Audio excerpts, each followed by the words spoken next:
Hello everybody. Oh, I'm one of those that likes to fix their hair. But anyway, it's Life with Mickey Moore. I'm coming back for a second time. I'm in a little quieter place tonight because my bird is wanting to not be quiet because he's locked up in his cage and he's not happy. But anyway, I'm coming back. I took the cover off because it kept falling off and I don't want to be losing it and moving and all that. But anyway, I started the BRIAR and Rose and Jack book and read a piece of the prologue just to do a trial run. And why not just keep going? I'm going to keep going because I actually enjoyed doing it. So, let's get to chapter 1. I think it's part 1. Wow, the prologue. Oh, I went way past it.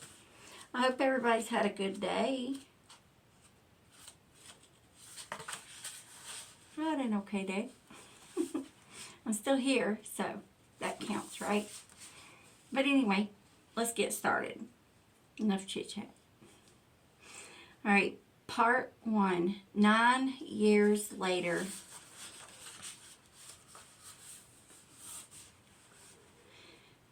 Chapter 1. It is a hot summer morning in the kingdom of Wildwick.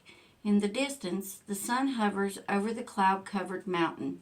Sunlight shimmers in the hazy air, kisses the sleepy earth, and sparkles on the surface of the castle moat. Even the stony walls of the stronghold grow warm in the sultry dawn. Yet despite the glowing sun and pastoral setting, the years have not been kind to the little kingdom. The village outside the castle walls has grown shabby. The villagers themselves warily tend to the fields. The crops are plentiful, but there is not much to eat. The village baker has barely enough flour to make his bread. Why should this be? One wonders, when their crops are so abundant. It is because of this. Every year at harvest time, for many years now, a greedy giant has come stomping down from the cloud-covered mountain, demanding gold and cattle and most of their crops. Then, with one blow of his mighty cudgel, he knocks a hole in the castle wall just to show that he can. What can King Warwick do? His counselors compel him to go forth and negotiate with the great bully. So he tries, with his voice as steady as he can make it, to remind the giant that if the villagers all starve, there will be no one to raise the crops.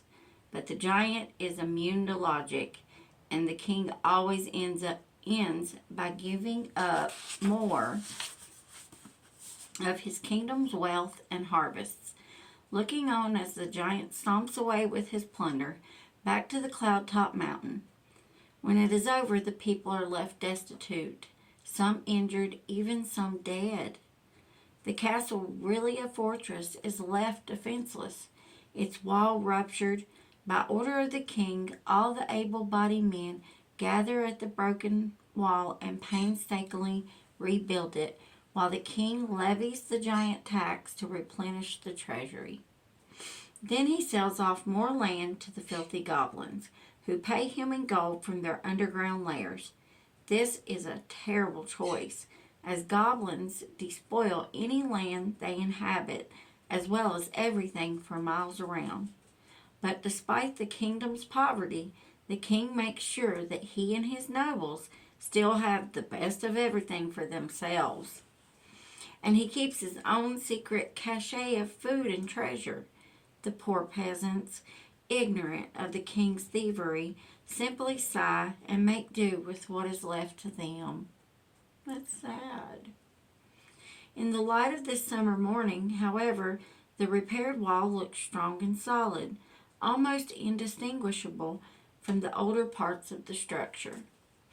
Within the wall, the castle keep rises up, towering over the courtyard, and the early morning sun tints the masonry a ruddy gold. It filters through the window of an attic room high in the keep, where two girls lie sleeping, one dark head and one light head. Lady BRIAR, the dark-haired one, opens her drowsy eyes, still emerging from her dreams. She rolls over into Princess Rose and gives her a poke on the shoulder. "Wake up, lazy bones," she says, and Rose's eyes flutter open. They proceed to greet the dawn with all the buoyancy and optimism natural to healthy young humans. The morning routine becomes a giggling competition to see who can get dressed and downstairs first.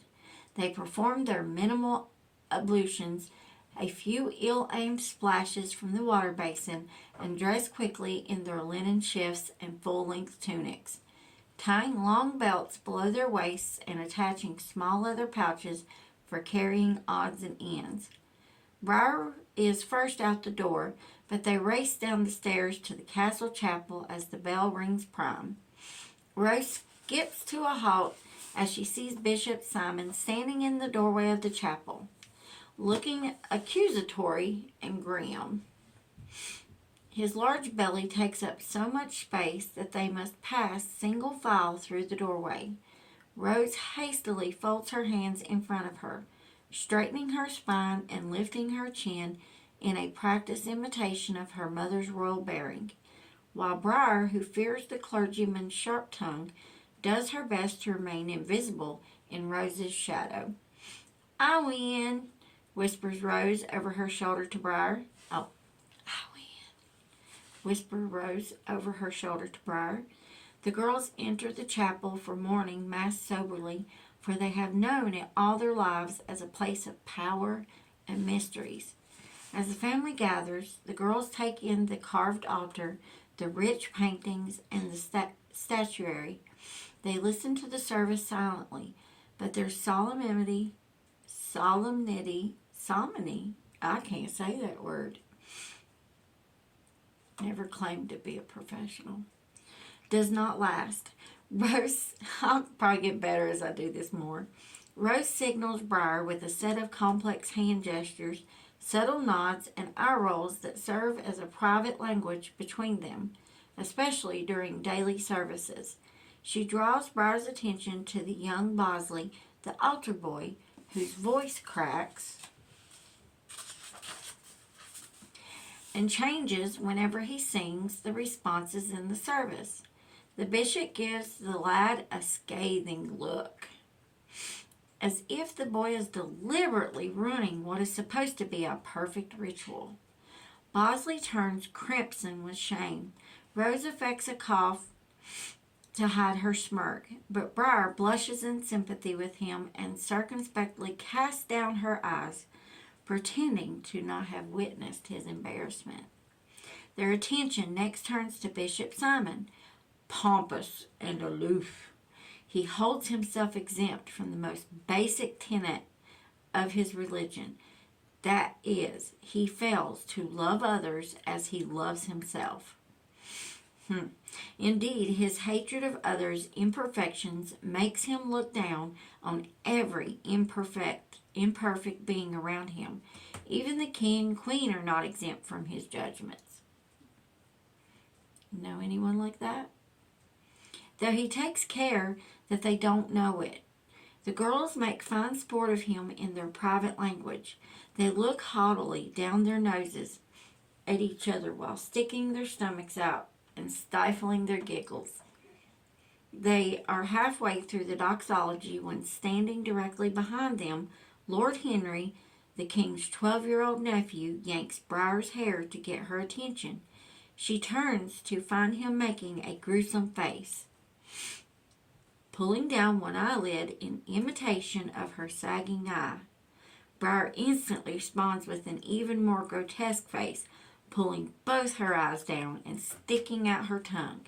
The nearest adult cuffs her for her trouble, and her only satisfaction is seeing Henry receive the same treatment.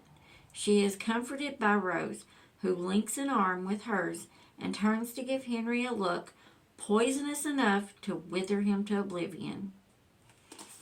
Alright, there's my 10-minute reading for tonight. I hope y'all enjoyed it. I'll see you tomorrow about the same time. do another 10-minute reading. So tell me what you think down in the comments. Might even start a discussion on this. That would be pretty interesting in the comments. I'd like to get like a conversation going about this story as we get further into it. So I hope everybody has a great day and take care, and I'll see you next time.